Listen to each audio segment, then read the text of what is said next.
तो गाइस आज मैं एक्सप्लेन करूंगा immortal god reincarnated into weak body part 2 को। तो गाइस अगर आपने हमारे एपिसोड 1 या पार्ट 1 को मिस कर दिया है तो गाइस वो पूरी 4 घंटे की वीडियो है, उसका लिंक मैंने डिस्क्रिप्शन बॉक्स में दे दिया है। तो अगर आप देखना चाहते तो देख सकते हैं। मैंने इस सीरीज का सेपरेट प्लेलिस्ट भी बना दिया है, तो अगर प्लेलिस्ट आप फॉलो करना चाहते हैं तो आप फॉलो कर सकते हैं। तो गाइस चलिए बिना किसी देरी के आते हैं कहानी की मेन स्टोरी लाइन पर।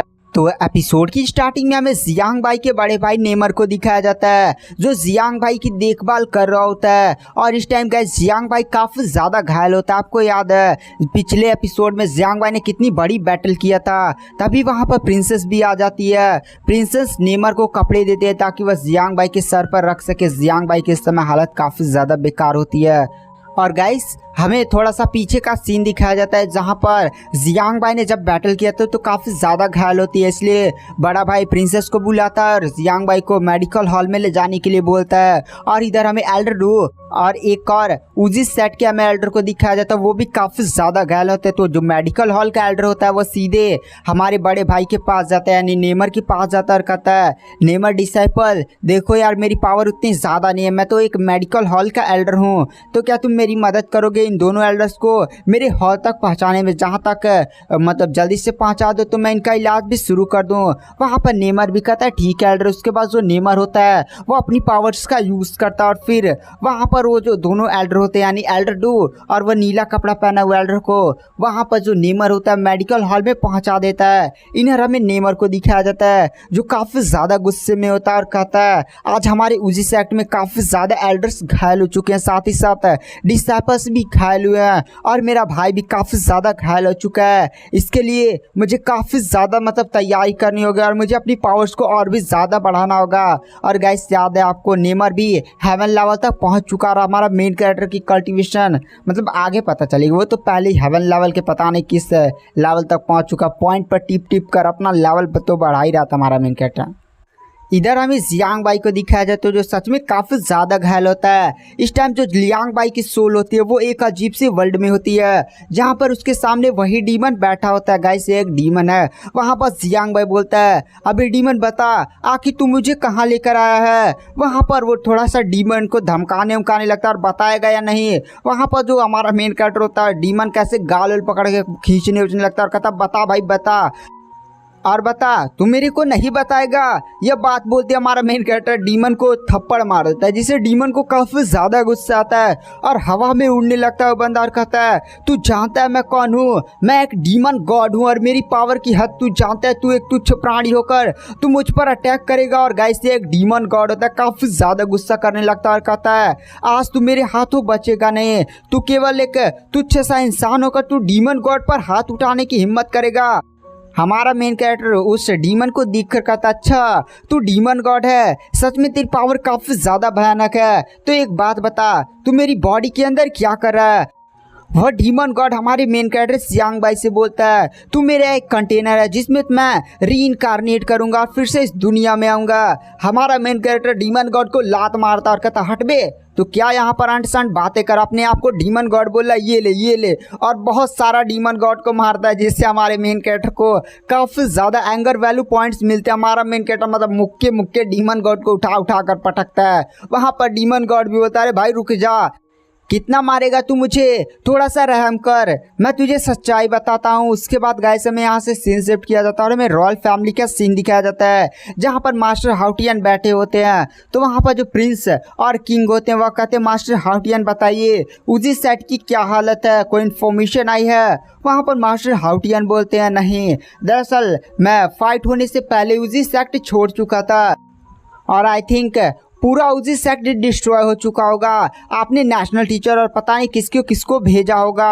वहाँ पर यह बात सुनकर जो प्रिंस और किंग होते हैं वो दोनों ही हंसने लगते हैं और कहते हैं उजी सेक्ट हमसे पंगा लेना होगा ना, अब हमारी बेटी भी कुछ टाइम यहाँ पर आती होगी, फिर हम उसकी शादी दूसरे देश के प्रिंस के साथ कराएंगे। और वहाँ पर जो किंग होता है सॉरी ऐसे प्रिंस होता है काफ़ी ज़्यादा खुश हो रहा होता है। तभी एक गार्ड आता है और कहता है महाराज प्रिंस लियांग का कोई भी खबर नहीं है, प्रिंस लियांग लियांग साथ ही साथ हमारी पूरी आर्मी को उजी सेट के मास्टर ने डिस्ट्रॉय कर दिया और साथ ही साथ हमारे नेशनल टीचर भी जान से मारे गए हैं। यह बात सुनकर किंग और प्रिंस को काफी ज्यादा बड़ा धक्का लगता है।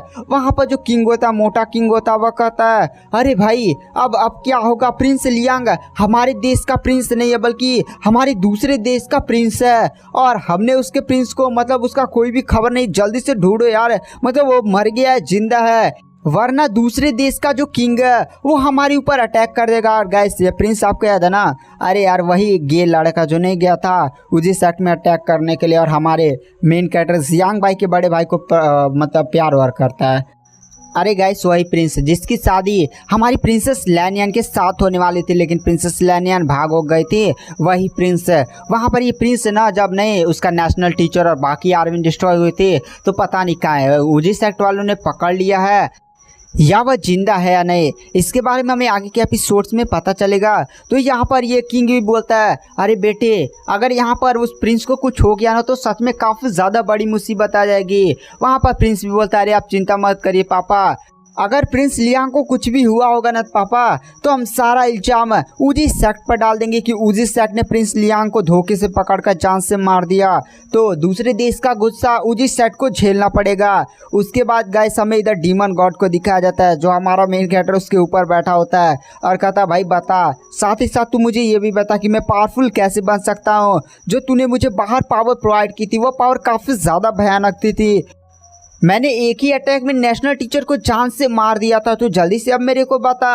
वहाँ पर जो डीमन गॉड होता है वह कहता है ठीक है। डीमन गॉड बताता है दरअसल एक कल्टीवेटर जो काफ़ी ज़्यादा डेंजर लेवल को अचीव कर लेता है, बहुत ही ज़्यादा डेंजर उसकी कल्टीवेशन हो जाती है, वह दुनिया में एकदम टॉप लोगों में गिना जाने लगता है। तो कल्टीवेटर किसी तरह से मर उड़ जाता है ना तो उस कल्टीवेटर की आत्मा बच जाती है और वह फिर से रीइंकारनेट कर सकता है किसी इंसान की बॉडी पर कब्जा करके, वह फिर से अपना पुनर्जन्म कर सकता है। तो तुम समझ लो मैं वही चीज़ हूँ और तुम्हारी बॉडी में मैंने कई बार ट्राई मारा लेकिन मैं हमेशा फेल हो जाता हूँ। साथ ही साथ तुम जिस जगह पर हो मेरा माइंड ऑफ कॉन्सिक्वेंस है, यानी समझो मेरा माइंड वर्ल्ड है। वहाँ पर जो हमारा मेन कैरेक्टर जियांग भाई होता है वह कहता है अच्छा माइंड वर्ल्ड है। हमारा मेन कैरेक्टर जियांग भाई सोचने लगता है क्या सिस्टम का कोई माइंड वर्ल्ड होगा, यह सिस्टम भी बहुत ही ज़्यादा पिछले जन्म में कोई बहुत ही ज़्यादा स्ट्रॉन्ग कल्टीवेटर था जो मर उड़ चुका है और वह मेरे पास आ चुका है। वहाँ पर जियांग भाई यही सारी बातें सोच रहा होता है। फिर वह सिस्टम से पूछता है सिस्टम क्या तुम भी यही चीज़ हो। वहाँ पर सिस्टम बोलता है यह इन्फॉर्मेशन काफ़ी ज़्यादा कॉन्फिडेंशियल है, अभी आपकी कल्टीवेशन उतनी नहीं हुई है कि आप इस इन्फॉर्मेशन के बारे में जान सके होस्ट। वहाँ पर जियांग भाई बोलता है अच्छा ये बात है। तभी वहाँ पर गाइस सिस्टम ने नहीं बोला था थोड़ा सा चमक उमक कर, तो यहाँ पर ये जो डीमन गॉड होता है वह कहता है अच्छा यहाँ पर कोई और भी स्पिरिट है। यह स्पिरिट तो काफ़ी ज़्यादा खतरनाक है गाइस। यहाँ पर डीमन को तो मतलब डीमन गॉड को ना थोड़ा थोड़ा सिस्टम की पार महसूस हो गया था, तो वहाँ पर डीमन गॉड चिल्लाने लगता है ओ ग्रेट स्पिरिट तुम मेरी मदद करो, इस कमीने जियांग भाई को मारने में मेरी मदद करो। एक बार तुम मेरी मदद करते हो ना तो तुम जो भी मांगोगे मैं तुम्हारा गुलाम बनने को मैं तुम्हें दादा मानूंगा, पापा मान लूँगा यार, बट इस जियांग भाई से छुटकारा दिलाओ। मेरी मति मारी गई थी कि मैंने इसकी बॉडी में घुसने का डिसाइड किया, प्लीज़ मेरी मदद करो और इससे मुझसे बचाओ। तभी वहाँ पर सिस्टम रेड रेड शो करने लगता है और कहता होस्ट किसी ने मुझे डिटेक्ट कर लिया है, तो क्या मैं इसे जान से मार दूँ। वहाँ पर जियांग भाई बोलता है सिस्टम रुको रुको, ये तो बेटा हमारे कब्जे में ही है, इनको तो हम ऐसा लेंगे कि हमेशा भूल भी नहीं पाएंगे। सिस्टम एक काम करो ये जो डीमन गॉड है ना इसको एक एंजल में कन्वर्ट कर दो, उसके बाद मैं इसको बताता हूँ। वहाँ पर सिस्टम कहता है ठीक है होस्ट जैसा आप बोले। वहाँ पर जो सिस्टम होता है अपनी पावर्स का यूज़ करता है और सीधे डीमन गॉड को एंजल में कन्वर्ट कर देता है और डीमन गॉड भी एंजल के पंख एंजल का वजह सर पर घूमता है वो पा जाता है। यह देखकर डीमन गॉड काफ़ी ज़्यादा मतलब गुस्सा उत्साह होने लगता है और कहता है ये क्या है, ये क्या जियांग भाई मैं एक डीमन गॉड हूँ और तुम मुझे एंजल बना ले। मेरे डीमन बिरादरी वाले जब मुझे देखेंगे तो क्या ही वह मेरे बारे में समझेंगे कि मैंने डीमन क्लैन को धोखा दे दिया। वहाँ पर जो जियांग भाई होता है वह डीमन गॉड की तरफ दिखता है और कहता है ठीक है जिस तरह से तुमने कुछ टाइम पहले मुझे पावर प्रोवाइड किया था जिससे मेरी पावर काफ़ी ज़्यादा बढ़ चुकी थी, तो मैं चाहता हूँ तुम मेरी पावर परमानेंटली वैसे बढ़ा दो। यह बात सुनकर डीमन गॉड काफ़ी ज़्यादा थोड़ा सा मतलब शॉक हो जाता है और फिर वह जियांग भाई को बताता है जियांग भाई ऐसा नहीं हो सकता, देखो अगर तुम अपनी पावर बढ़ाना चाहते हो ना तो कोई कल्टीवेशन मेथड सीखो जो बहुत ही ज़्यादा डेंजर हो। अगर तुम एक और उपाय है कि अगर तुम किसी मुसीबत में पड़ते हो तो तुम मुझे अपनी बॉडी कुछ टाइम के लिए उधार दे सकते हो, मैं तुम्हें उस मुसीबत से निकाल सकता हूँ। वहाँ पर जियांग भाई बोलता अच्छा मार्शल आर्ट टेक्निक है, तो तुम्हारे पास कोई मार्शल आर्ट टेक्निक है एकदम डेंजर वाला? वहाँ पर जो डीमन गॉड होता है वह कहता हाँ मेरे पास एकदम डेंजर लेवल का मार्शल आर्ट टेक्निक है जो मेरी भी सीक्रेट मार्शल आर्ट टेक्निक है, मैं तुम्हें वह सिखा सकता हूँ। जियांग भाई बोलता है तुम मुझे सिखा सकते हो? वहाँ पर डीमन गॉड बताता हाँ दरअसल ये जो मार्शल आर्ट टेक्निक है वो मैंने खुद बनाई थी, काफ़ी ज़्यादा डेंजर है और इसका नाम है हेवनली डेमन मेथड और बहुत ही ज़्यादा खतरनाक ये तुम्हें पावर प्रोवाइड करेगी। एक एक ऐसी पावर होगी ना तुम एकदम एकदम दीवाने बन जाओगी। वहाँ पर जो लिंगडोंग होता है वो डीमन गॉड से बोलता है लेकिन यह एक डेमनिक कल्टीवेशन मेथड है तो यहाँ पर बहुत सारे उल्टे सीधे काम होते होंगे और बहुत सारे बॉडी पर नेगेटिव इफेक्ट्स भी पड़ते होंगे। वहां पर जो डीमन गॉड होता है वह जियांग भाई बात तो सुनकर हंसने लगता है और कहता है तुम्हें क्या लगता है कि मैं कोई नॉर्मल डीमन गॉड हूँ? ये जो मेरी मार्शल आर्ट टेक्निक है हेवनली डेमन मेथड वो एक काफी ज्यादा एडवांस लेवल की मार्शल आर्ट टेक्निक है और इसको बनाने में समझो मेरी काफी ज्यादा एफर्ट लगे हुए हैं। इसे कोई भी सीख सकता है चाहे इंसान हो व डेमन, बट उसके पास काफी ज्यादा टैलेंट होना चाहिए। डीमन में नोबल लोग सीख सकते हैं, मतलब एकदम जिसके पास टैलेंट कूट कूट कर भरा हो। तुम्हारे अंदर तो मैं देख रहा हूँ टैलेंट कूट कूट कर भरा है, तुम ये मार्शल आर्ट टेक्निक सीख सकते हो। एक बार तुम इस मार्शल आर्ट टेक्निक को सीख लोगे ना तुम्हारी पावर काफी ज्यादा बढ़ जाएगी। वहां पर जियांग भाई बोलता है तो ठीक है नेगेटिव इफेक्ट नहीं पड़ेगा तो तुम मुझे सिखा दो, लेकिन देख लो उल्टा सीधा हुआ ना तो आऊँगा फिर से तुझे बहुत ही मारूंगा डीमन गॉड। यह बात सुनकर डीमन गॉड बता रहे यार मेरी कुछ तो इज्जत करो, मैं डीमन गॉड हूँ। उसके बाद वहाँ पर जो जियांग भाई होता है वो डीमन गॉड से डेमनिक हेवनली मेथड सीखने लगता है। उसके बाद गाइस हमें कुछ टाइम बाद का सीन दिखाया जाता है। जियांग भाई की आंखें खुलती है और वह उठते ही कहता अरे बाप रे इतना ज़्यादा दर्द है, एकदम पूरा शरीर में इतनी ज़्यादा चोटें हैं, अंदर से मैं स्ट्रांग तो हूँ लेकिन क्या ही बताया जाए इतना दर्द है। उसके बाद जो जियांग भाई होता है कहता है जल्दी से मुझे रिकवर होना होगा। जियांग भाई तुरंत अपने पास से एक बक्सा निकालता है। उसके बाद गाइस हमें इस बक्से के बारे में बताया जाता है जियांग भाई के फादर ने कुछ टाइम पहले मतलब जब वो सेक्ट छोड़कर जा रहे थे तो उन्होंने जियांग भाई को एक बक्सा दिया था। इस बक्से में उन्होंने कहा था एक हीलिंग पिल रखी हुई है, अगर तुम इस हीलिंग पिल को कभी बहुत ही ज़्यादा घायल हो जाते हो ना तो खा लेना या तुम्हारी पावर को रिकवर कर देगा। वहाँ पर जियांग भाई उसी पिल को निकालता है। गाइस देखिए कितना बड़ा बड़ा है पिल, मतलब इतना ज़्यादा मोटा सा पिल है। वहाँ पर जियांग भाई बोलता है यार कितना ज़्यादा बड़ा, इसको खाऊंगा कैसे, लेकिन खाना तो पड़ेगा ही। वहाँ पर जियांग भाई क्या करता है एक बार में पूरा मुँह में डाल लेता है। उसके बाद जो तलवार नहीं होती है वह निकालता है ऐसे मुँह में घुसेड़ कर, मतलब समझे एकदम पूरा पिल को एकदम घोट जाता है। और जैसे पिल एकदम घोटता होता है ना उसकी बॉडी में काफ़ी तेज रिएक्शन होना शुरू हो जाता है।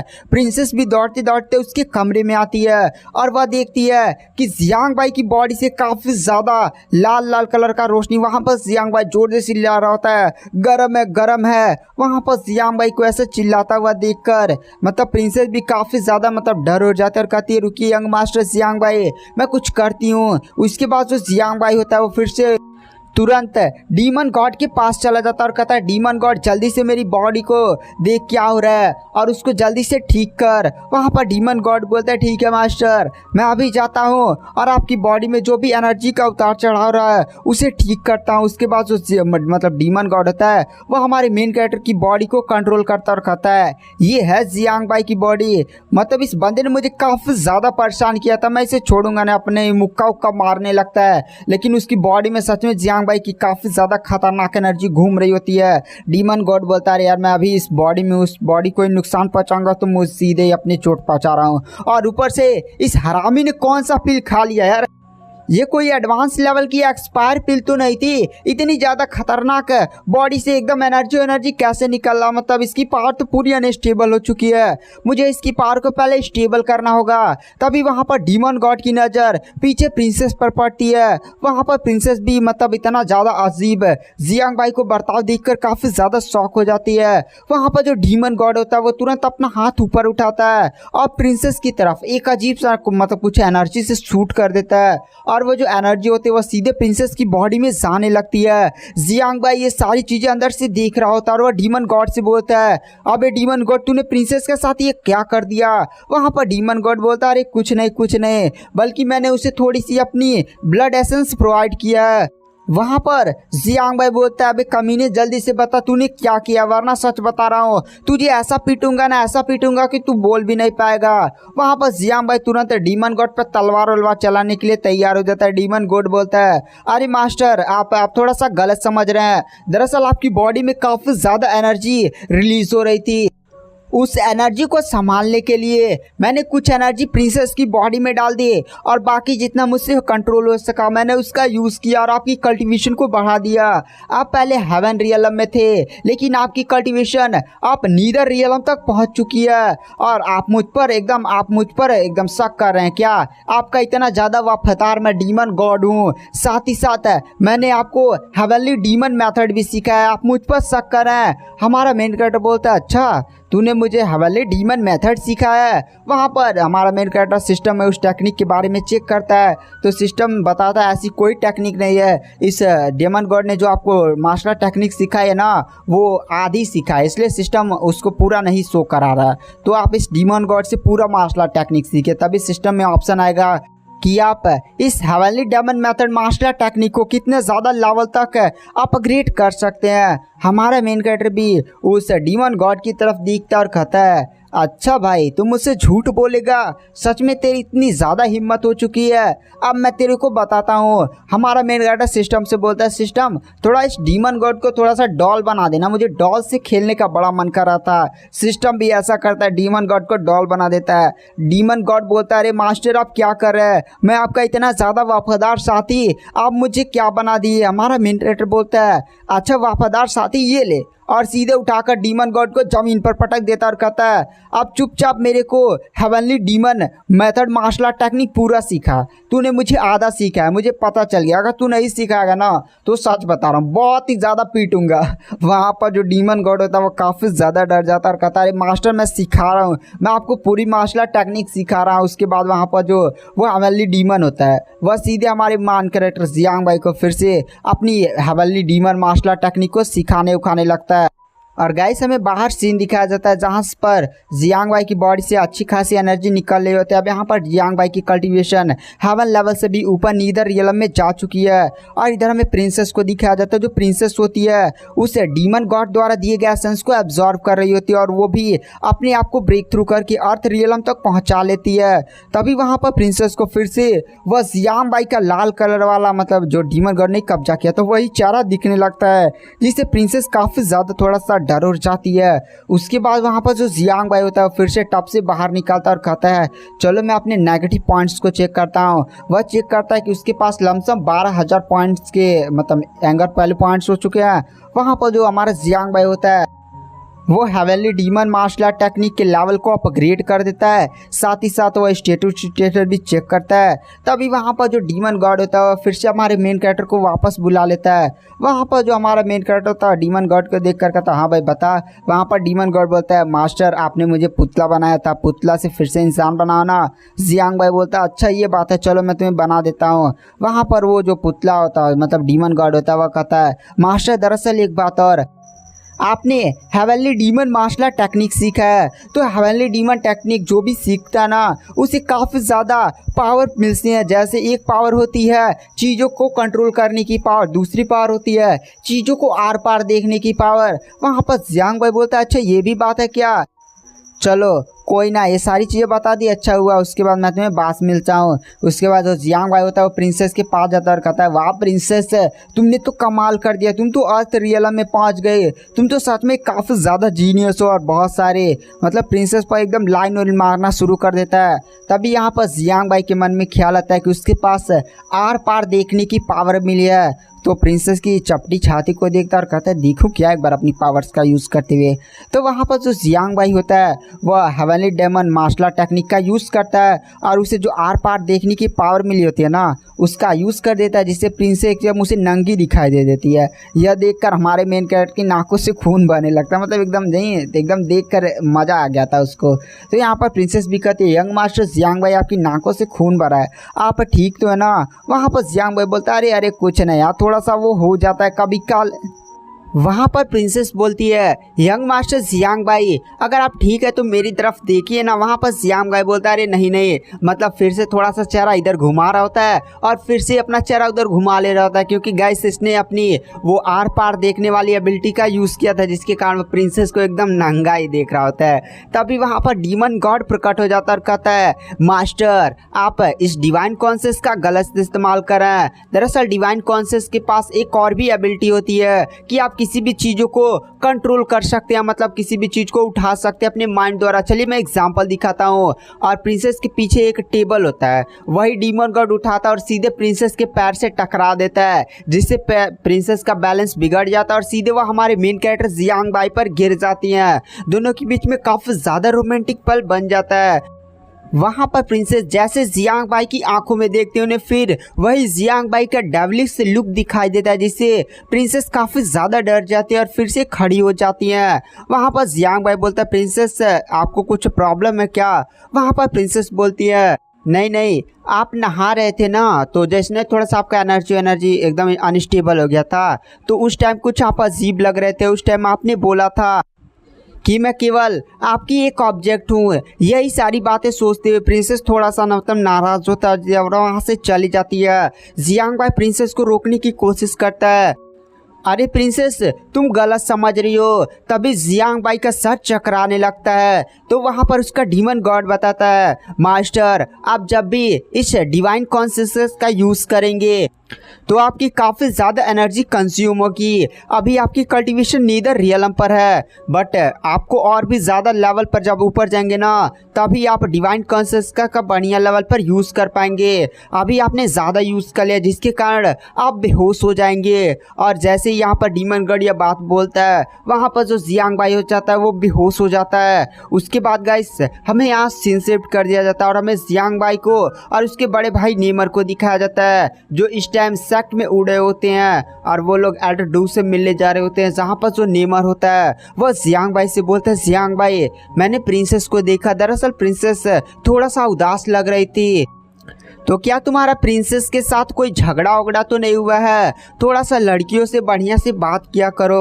वहाँ पर जियांग भाई बोलता, अरे बड़े भाई पता नहीं यार, मेरे को भी नहीं पता प्रिंसेस मुझसे क्यों नाराज़ है। चलिए पहले मैं एल्डर डू से मिलकर आते हैं, उसके बाद मैं प्रिंसेस को खुद मनाने के लिए जाऊँगा। उसके बाद वहाँ पर जो नेमर और जियांग भाई होते हैं वो एक गुफा के सामने उतरते हैं और वो लोग गार्ड से कहते हैं, फॉर्मेशन हटाओ, हम लोग एल्डर डू से मिलना चाहते हैं। वह दोनों डिसाइपल भी बोलते हैं, ठीक है अभी हम फॉर्मेशन हटा देते हैं। उसके बाद वहाँ पर जो जियांग भाई और नेमर दोनों ही गुफा के अंदर एंटर करते हैं। जैसे जियांग भाई और नेमर गुफा के अंदर एंटर करते हैं, जो एल्डर डू होते हैं वो जियांग भाई को देखते हैं और काफ़ी ज़्यादा शॉक हो जाते हैं और कहते हैं, क्या बात है, यहाँ पर यंग मास्टर की कल्टीवेशन काफ़ी ज़्यादा भयानक गति से बढ़ी है। उनकी कल्टीवेशन पहले ही हेवन लेवल से ऊपर नीदर रियलम तक जा चुकी है। मैं अभी नीदर रियलम को अचीव नहीं कर पाया। मैंने लमसम 20 साल ट्राई किया, पर फिर भी मैं नीदर रियलम तक अचीव नहीं कर पाया। सच में यंग मास्टर काफ़ी ज़्यादा जीनियस है,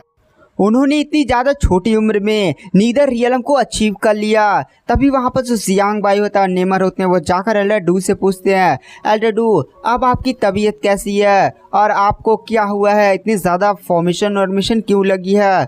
तो वहाँ पर एल्डर डू जियांग भाई को बताते हैं, दरअसल जब मैंने उस पिल का यूज़ अपनी बॉडी पर किया था तो मेरी पावर कुछ टाइम के लिए बढ़ तो गई थी, लेकिन मेरी मेरिडियंस डिस्ट्रॉय हो चुकी हैं। अब मेरे पास ज़्यादा समय नहीं बचा हुआ है, मेरे पास केवल 3 साल का ही समय बचा हुआ। साथ ही साथ ये फॉर्मेशन इसलिए लगाई गई है ताकि मुझे थोड़ा सा और लाइफ प्रोवाइड की जा सके।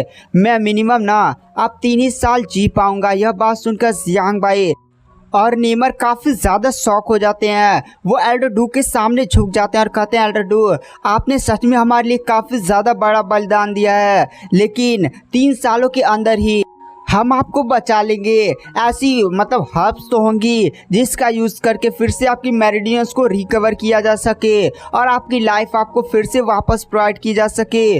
वहाँ पर जो एल्डर डू होते वह मतलब जियांग बाई और नेमर को झुका हुआ देखकर थोड़ा सा भावुक हो जाते और कहते यंग मास्टर, रास्ता है, आपको इमोर्टल युआन हब लाना होगा। यह हब काफ़ी ज़्यादा रेयर होती है और जल्दी हमें देखने को नहीं मिलती। यही हब मेरी मेरिडियंस को रिकवर कर सकती है। वहाँ पर जियांग बाई बोलता है, अरे एल्डर आप चिंता मत करिए, मैं वादा करता हूँ 3 साल के अंदर ही ना ढूंढ निकालूंगा, चाहे वो हर्ब कहीं भी हो, मैं उसे आपके पास ज़रूर लाऊंगा। वहाँ पर एल्डर डू भी थोड़ा सा भावुक हो जाते हैं। तभी अचानक गुफा के अंदर जो प्रिंसेस लैनियन की गार्ड उठते हुए दौड़ते दौड़ते आती है और कहती है, यंग मास्टर जियांग बाई, दरअसल प्रिंसेस लैनियन उसी सेक्ट छोड़कर जा रही है। यह बात सुनकर जियांग बाई भी काफ़ी ज़्यादा शॉक हो जाता है। गार्ड बताती है प्रिंसेस आज मॉर्निंग से ही काफ़ी ज़्यादा थोड़ा सा अजीब बर्ताव कर रही थी, वह उदास भी थी, इसलिए वह सेक्ट छोड़कर जा रही है। वहाँ पर एल्डर डू भी बोलते हैं, यंग मास्टर जियांग बाई आपको जाना होगा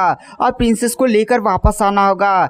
लगता है आपसे प्रिंसेस नाराज़ है तो आपको मनाने की थोड़ी टेक्निक सीखनी होगी। वहाँ पर जियांग बाई बोलता है, अरे एल्डर आपको क्या लगता है मेरे पास मनाने की टेक्निक नहीं है? अरे मेरे पास टेक्निक्स भरी पड़ी हैं, मैं एकदम क्या बता अभी जाता हूँ तुरंत और प्रिंसेस को मना कर लाता हूँ। इस हद तक मना कर लाऊंगा ना प्रिंसेस मुझसे शादी कर लेगी। और यह बात बोलते हुए वहाँ पर जियांग बाई तुरंत आसमान में उड़ जाता है और इधर हमें जंगल का सीन दिखाया जाता है जहाँ पर एक यंग मास्टर होता है, मतलब बड़ी बाप का बिगड़ा हुआ औलाद होता है, उसके साथ उसका गार्ड होता है जो उसकी एकदम चाट रहा होता है, मतलब तारीफे पे तारीफे किया जा रहा होता है, यंग मास्टर आप ये हैं वो है, तोप के गोले हैं, तोप के गोले, आप इतनी ज़्यादा कम उम्र ही अर्थ लेवल के लेवल 3 पर जा चुके हैं और बहुत सारी ऐसे वैसे तारीफ़ें किए जा रहा होता है। और कहता आप जिस भी लड़की पर नज़र डाल देंगे वो आपकी होगी। मैंने सुना आपको वो पिल हॉल की लड़की बड़ा पसंद है, तो क्या मैं उसके पैट्रिया से मतलब पिल हॉल के एड्रेस से बात करूँ? तभी वहाँ पर जो प्रिंसेस लैनियन होती है उसी जंगल से उसी रास्ते से जा रही होती है।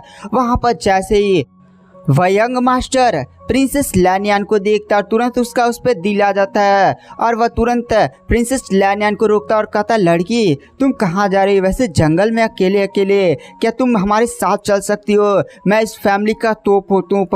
वहाँ पर वो थोड़ा सा प्रिंसेस को छेड़ने उड़ने लगता है। वैसे प्रिंसेस का दिमाग सुबह से खराब था, इसलिए वह तुरंत उस यंग मास्टर पर अटैक कर देती। यंग मास्टर भी तुरंत प्रिंसेस के अटैक को रोकता और कहता है, तुम सच में काफ़ी ज़्यादा जीनियस हो, तुम एक लड़की होकर अर्थ लेवल की कल्टीवेटर बन चुकी हो और तुम्हारी एज भी मेरी जैसी है, तो तुम मेरी ही पत्नी बनोगी। तभी उस यंग मास्टर का गार्ड प्रिंसेस को तुरंत पकड़ लेता है। वहाँ पर वो यंग मास्टर बोलता है, अरे छोड़ो छोड़ो, लड़कियों से ऐसे बात नहीं की जाती, मैं बताता हूँ किस तरह से उन्हें मनाया जाता है। अरे गार्ड तुम कुछ ज़्यादा ही रूड बन रहे हो, जल्दी से उसे छोड़ो। वहाँ पर गार्ड भी बोलता है, ठीक है यंग मास्टर। उसके बाद जो गार्ड होता है वो प्रिंसेस को छोड़ देता है, बट जैसे वो प्रिंसेस को छोड़ता है प्रिंसेस को और भी ज़्यादा गुस्सा आ जाता है और तुरंत यंग मास्टर पर अपने पंखे से बहुत सारे अटैक्स कर देती है। वो यंग मास्टर उन सभी अटैक को डॉज करता है, लेकिन उसके चेहरे पर एक कट बन जाता है जिससे उसे काफी ज्यादा गुस्सा आता है और कहता है, लड़की तू काफी ज्यादा अपने हद से आगे जा चुकी है, तूने मेरा सुंदर चेहरा बेकार कर दिया, मैं तुझे छोड़ूंगा नहीं। वहाँ पर वो यंग मास्टर और उनका गार्ड तुरंत ही प्रिंसेस पर अटैक करता है। प्रिंसेस भी थोड़ा सा डर जाती है, बट अचानक से आसमान से एक बहुत ही ज़्यादा भयानक अटैक आता है। गाइस ये पंजा वाला अटैक होता है और एक ही झटके में उस यंग मास्टर साथ ही साथ उसके गार्ड को उड़ाकर फेंक देता है। और ये अटैक करने वाला और कोई नहीं बल्कि हमारा मेन कैरेक्टर जियांग बाई होता है। जियांग बाई बोलता है, अबे कुत्ते तुम लोग अपनी हद से ज़्यादा नहीं बड़े हो, मेरी बंदी को छेड़ोगे, अभी तुझे दिखाता हूँ ले यंग मास्टर, अभी तेरी ऐसी के तैसी करता हूँ। यह बात बोलते हुए जो वहाँ पर जियांग बाई होता है वो एक का स्लैश मारता है, मतलब ऐसे एक ही स्वाट का स्लैश मारता है। और जियांग बाई का स्लैश इतना ज़्यादा भयानक था ना कि वह यंग मास्टर के एकदम डरा देता है, उसे एकदम कट कर गया होता है एकदम। अगर उस यंग मास्टर पर हमारे मेन कैरेक्टर ने सच में अटैक कर दिया होता ना तो उस बंदे की बॉडी वैसे एकदम डिस्ट्रॉय हो जाती। यंग मास्टर के पास से अटैक गुजरा था लेकिन उसका चेहरा ऐसे लग रहा था कि फट जाएगा और वह बंदा जोर जोर से चिल्लाने लगता है। उसका गार्ड से वो बोलता है, गार्ड ये कौन है? ये बंदा आखिर मेरे पर हिम्मत कैसे कर सकता है अटैक करने की? मैं इसे छोड़ूंगा नहीं, शायद ये भूल चुका है कि मैं किस फैमिली का यंग मास्टर हूँ। मैं इस बंदे को छोड़ूंगा नहीं, इसके बारे में पता लगाओ।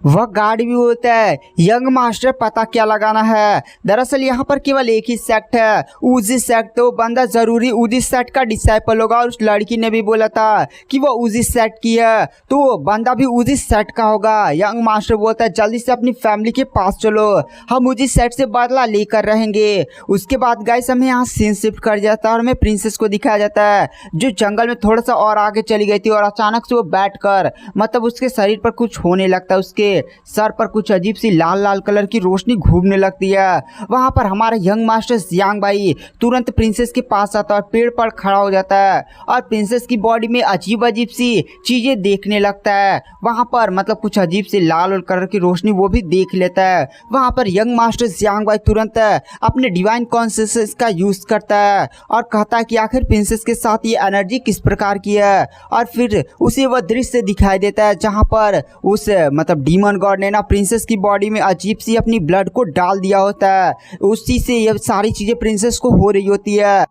गाइस जियांग भाई ने बहुत सारी पिल्स एक ही बार में खा ली थी, जिसके कारण जियांग भाई की बॉडी बहुत ही तेज एकदम गर्म और होने लगा। तो उसने अपनी बॉडी को डीमन गॉड को दे दिया था। तो डीमन गॉड ने एक अजीब सी लाल कलर की रोशनी प्रिंसेस की बॉडी में डाल दिया था। इधर जियांग भाई काफी ज्यादा डीमन गॉड पर गुस्सा करता और कहता है डीमन गॉड के बच्चे तू बचेगा नहीं।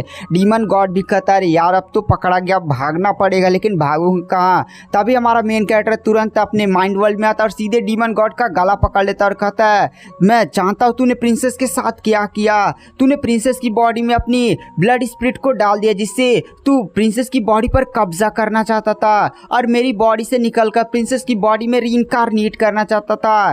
तू हरामी। और यह बात बोलते हुए हमारा जो मेन कैरेक्टर होता है वो डीमन गॉड को ले लात घुसा मारता, एकदम पीट पाट कर रख देता है और कहता है जल्दी से मुझे रास्ता बता जिससे मैं प्रिंसेस को ठीक कर दूं, वरना मैं तुझे बहुत ही पीटूंगा, इतना पीटूंगा ना तू सोच भी नहीं पाएगा। वहां पर डीमन गॉड बोलता है अरे मास्टर शांत हो जाइए, शांत हो जाइए, मैं बताता हूँ आखिर रास्ता क्या है। दरअसल प्रिंसेस इस समय एक अजीब से इल्यूजन वर्ल्ड में है जो उनके पास्ट से रिलेटेड है। तो आपको उस इल्यूजन वर्ल्ड में जाना है, प्रिंसेस को वहां से लेकर आना है। वहां पर जियांग भाई बोलता है अच्छा ये बात है तो जल्दी से वहां का रास्ता खोल, वरना डीमन गॉड मैं तुझे इतना पीटूंगा ना तू एकदम बचेगा नहीं। वहां पर डीमन गॉड बोलता है ठीक है मास्टर, ठीक है मैं अभी करता हूँ। वहां पर जो डीमन गॉड होता है वो अपनी पावर्स का यूज करता और कहता है ठीक है मास्टर मैंने उस रास्ता को खोल दिया है। और गाइस हमें प्रिंसेस के चारों तरफ एक अजीब सी शील्ड को दिखाया जाता है जो प्रिंसेस को एकदम घेर लेती है।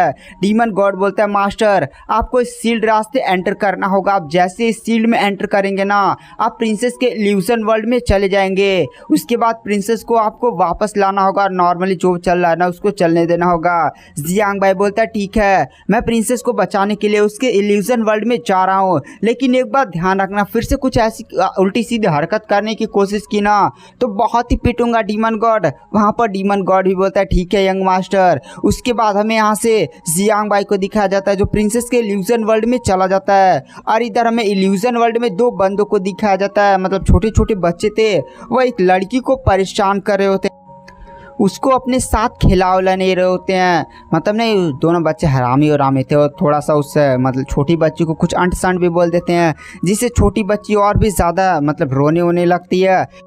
उसके बाद हमें जियांग भाई को दिखाया जाता है वो भी इल्यूजन वर्ल्ड में आ जाता है और कहता है यार अरे मैं प्रिंसेस को अब यहाँ पर कहाँ ढूंढूं, मुझे तो प्रिंसेस के बारे में इस टाइम कुछ भी आइडिया नहीं है।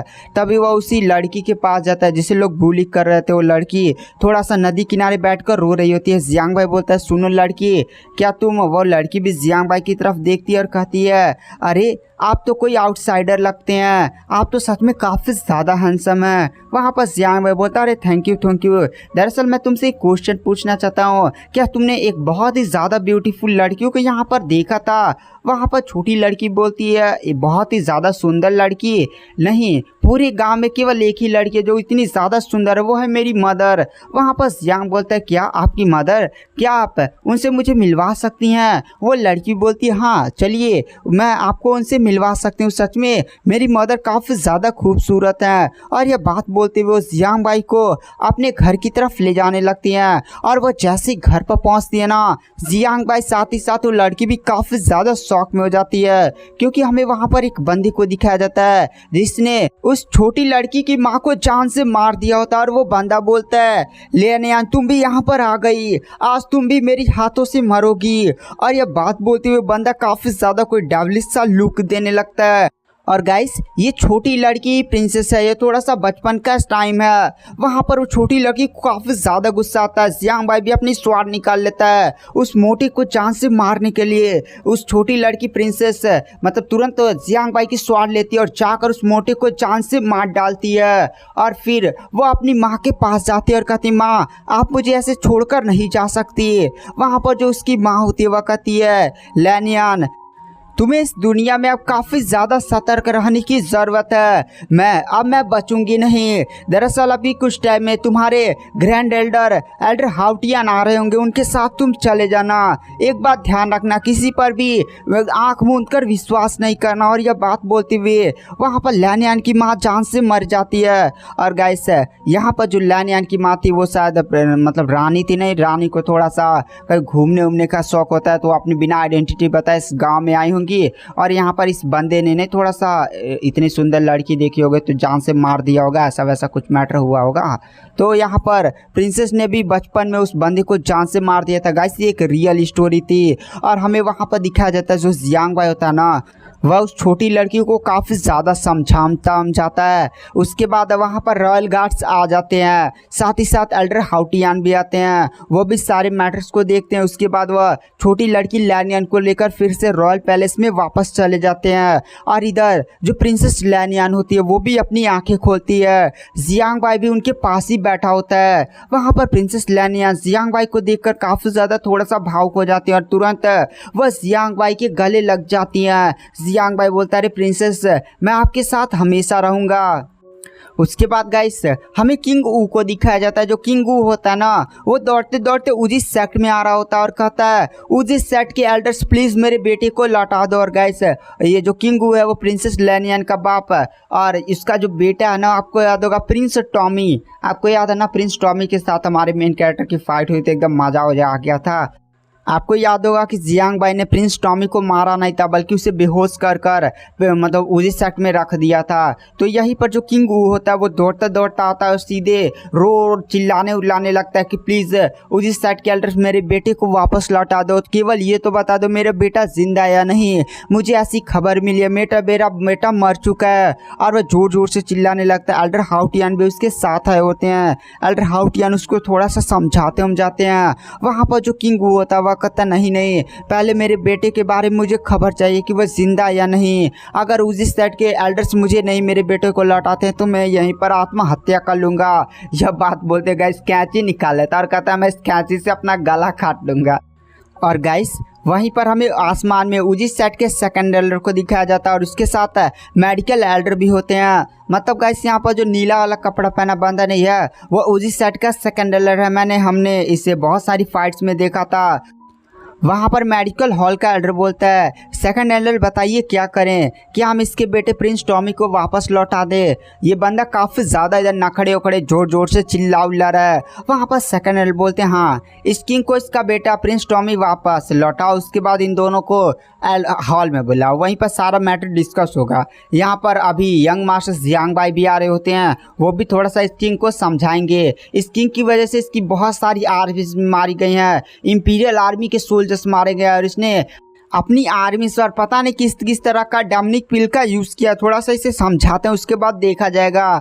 उसके बाद हमें दिखाया जाता है जो प्रिंस टॉमी होता है वो भी तुरंत उसी सेट से बाहर निकलता और कहता है पापा आप यहाँ पर आ गए। वहाँ पर किंग भी जैसे अपने बेटे प्रिंस टॉमी को देखता है वो भी काफ़ी ज़्यादा खुश हो जाता है और कहता है मेरे बेटे तुम आ गए। और वह तुरंत जाकर उसे गले वले मिलते हैं। और फिर किंगू पूछता है अरे बेटा प्रिंस टॉमी तुम ठीक हो ना। वहाँ पर प्रिंस टॉमी बोलता है हाँ पापा मैं यहाँ पर ठीक हूँ और उजी सेक्ट वाले सच में सही हैं। इधर हमें जियांग भाई और प्रिंसेस को दिखाया जाता है जहाँ पर प्रिंसेस बोलती है अरे जियांग भाई दरअसल मुझे अपने मतलब थोड़ा सा मेमोरीज याद आ रही हैं जहाँ पर मैं जब छोटी थी तो मैंने जैसे तुम्हें देखा था।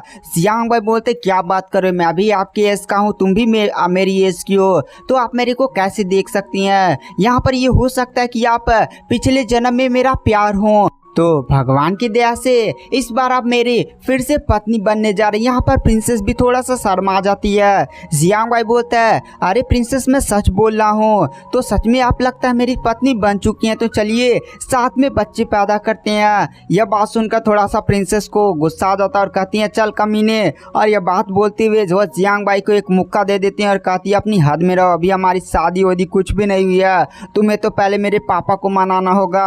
वहाँ पर जियांग भाई बोलता है पापा को मनाना होगा, चलो बाप को भी देख लिया जाता है। उसके बाद हमें उजी सेट के एल्डर को दिखाया जाता है जो बैठे होते हैं हॉल में, और यहाँ पर जो नीचे किंग और साथ ही साथ उसका बेटा टॉमी और सामने एल्डर हाउटियन होते हैं। जहाँ पर जो दोनों एल्डर होते हैं वो एल्डर हाउटियन को अपने उजी सेट का एक एल्डर बना लेते हैं, साथ ही साथ वो किंग ऊ और उसके बेटे प्रिंस टॉमी से पूछते हैं तुम लोग आखिर डामनिक कल्टीवेटर के साथ क्यों मिले हो, तुम्हारी वजह से जान रहे हो ना तुम्हारे देश का ही काफी ज्यादा बड़ा नुकसान हुआ, इंपीरियल आर्मी को तुमने कमजोर बना दिया, तुम्हारे बहुत सारे सोल्जर्स जान से मारे गए, तुमने कौन कौन सा पिल्स का यूज किया, इसकी वजह से तुम्हारी इंपीरियल आर्मी एकदम कमजोर पड़ रही है। अगर किसी भी दूसरे देश का तुम पर अटैक हो जाना तुम्हारी एल वैसे ही लग जाएगी।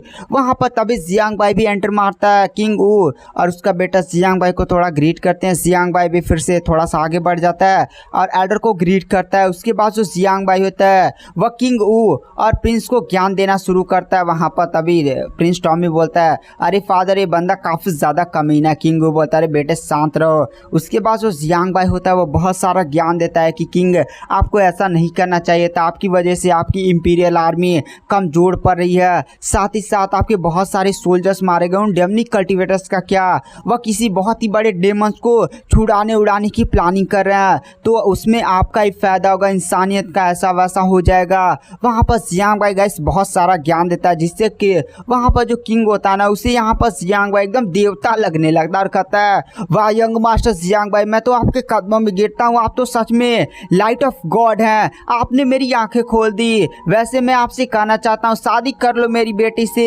वहाँ पर जियांग भाई भी काफी ज्यादा खुश हो जाता है, उसका यही मैटर तो था, अब ये भी मैटर सॉल्व हो चुका है। उसके बाद जो जियांग भाई होता है वो कल्टीवेशन करने के लिए कमरे में बैठा होता है और फिर से वो अपने माइंड वर्ल्ड में एंटर करता है और डीमन गॉड के पास जाता है और कहता है अबे डीमन गॉड एक बात बता, मेरी कल्टीवेशन इतनी ज्यादा धीरे धीरे क्यों बढ़ रही है। डीमन गॉड भी बोलता है अरे यंग मास्टर अभी आपको 2 ही दिन नीदर रियलम में पहुंचे हुए, आप भी चाहते हैं आप तुरंत नीदर रियलम को ब्रेक थ्रू कर जाए, ये तो पॉसिबल नहीं है ना, मतलब रही अभी 10-20 साल। वहां पर जियांग भाई बोलता है 10-20 साल। वो अपने सिस्टम को ओपन कर लेता है और कहता है सिस्टम यार ये डीमन गॉड एकदम नल्ला है, ये मुझे 10-20 साल नीदर रियलम में रखेगा, चलो आगे का मतलब रास्ता बताओ। वैसे चलो एक बात मैं तुमसे पूछना चाहता था, क्या तुम भी एक इंसानी फॉर्म ले सकती हो जैसे डीमन गॉड ने एक अजीब सा फॉर्म लिया इंसानी वाला, तुम भी क्या ऐसी कोई फॉर्म ले सकती हो। वहाँ पर सिस्टम बोलता हाँ होस्ट दरअसल आपको सिस्टम को अपग्रेड करना होगा, उसके बाद मैं भी एक इंसानी रूप ले सकती हूँ। वहाँ पर जियांग भाई बोलता अच्छा ये बात है क्या, तो चलो मेरे पास जितने भी पॉइंट्स हैं उनका यूज करो और अपने आप को लेवल करो, उसके बाद इंसानी एक रूप ले लो। वहाँ पर सिस्टम बोलता है ठीक है होस्ट, सिस्टम को अपग्रेड किया जा रहा है और वहाँ पर सिस्टम अपना लोडिंग कंप्लीट कर लेता है। उसके बाद जो सिस्टम होता है वो एक इंसानी रूप धरने लगता है। गाइस यहाँ पर सिस्टम एक लड़की होती है, मतलब वो लड़की का रूप धरती है। वहाँ पर जो जियांग भाई होता है वो भी सिस्टम को देखता है और कहता है सिस्टम तुम तो सच में काफी ज्यादा खूबसूरत हो, लेकिन तुम अभी एक रोबोटिक नियर लग रही हो। वहाँ पर सिस्टम बोलती है अरे मास्टर मैं समझी ऐसी हूँ। वहाँ पर जियांग भाई बोलते हैं तो बहुत ही ज्यादा चले बढ़िया। तभी वो जो डीमन गॉड ने होता है वो सिस्टम को जाकर मक्खन लगाने लगता है और कहता है दीदी तुम जो सच में ग्रेट हो, ऐसी हो वैसी हो, तुम तो एकदम दुनिया की गॉड हो, सच में मैं एक डीमन गॉड हूँ, लेकिन तुमने तो मुझे एकदम नल्ला उल्ला दबा उबा कर रखा। काफी ज्यादा यहाँ पर डीमन गॉड सिस्टम को मस्का लगाने लगता है। सिस्टम को गुस्सा आ जाता है और कहती है हटबे नल्ले तुम मुझे बहुत ज्यादा मस्का लगा रहा है, अभी दोबारा कभी मुझे मस्का लगाए ना तो और भी ज्यादा पीट पाट कर सीधा कर दूंगी। वहाँ पर जियांग भाई बोलता है सच में सिस्टम तुम तो काफी ज्यादा कमाल की हो, डीमन गॉड को ऐसा वैसा कर दे रही हो।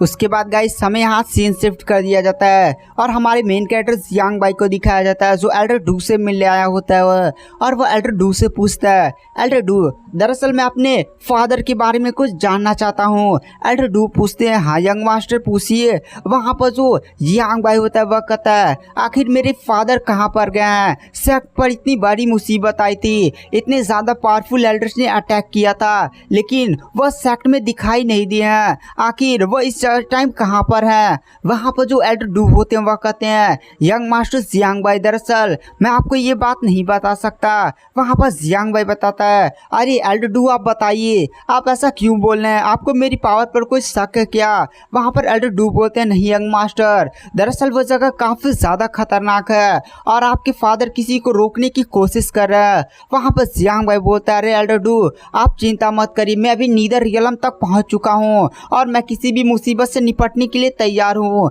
आप मुझे बता सकते हैं, अगर आप मुझे नहीं बताते हैं तो भी मैं किसी ना किसी तरह उसके बारे में पता लगा लूँगा और फादर जहाँ पर है मैं वहाँ पर चला जाऊँगा। वहाँ पर एल्डर डू कुछ टाइम सोचते हैं और कहते हैं, यंग मास्टर आप काबिल हो चुके हैं, क्या वो सच्चाई जान सके, इसलिए आप पहले आसपास एक शील्ड लगाइए।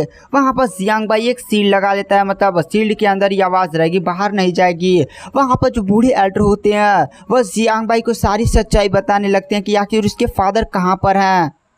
उसके बाद गाइस हमें पैट्रियार्च जियांग को दिखाया जाता है जो इस टाइम उसी जगह पर होते हैं जहाँ पर उन्होंने उस डीमन कल्टीवेटर को कैद करके रखा हुआ होता है। उस डीमन कल्टीवेटर को कैद करके हम आराम से सो रहे होते हैं। वो डीमन कल्टीवेटर भी पैट्रियार्च जियांग को सोता हुआ देखकर जोर जोर से चिल्लाते हुए कहता, पैट्रियार्च जियांग सोले सोले, केवल कुछ ही दिनों की बात है, उसके बाद मैं यहाँ से आज़ाद हो जाऊँगा ना, उसके बाद मैं तुझे हमेशा ही इस दुनिया में सुला दूंगा, तू कभी भी जीवन में उठ नहीं पाएगा। पैट्रियार्च जियांग भी उठते और कहते हैं, कौन कुत्ता भौंक रहा है यार, चुपचाप सोने भी नहीं देता।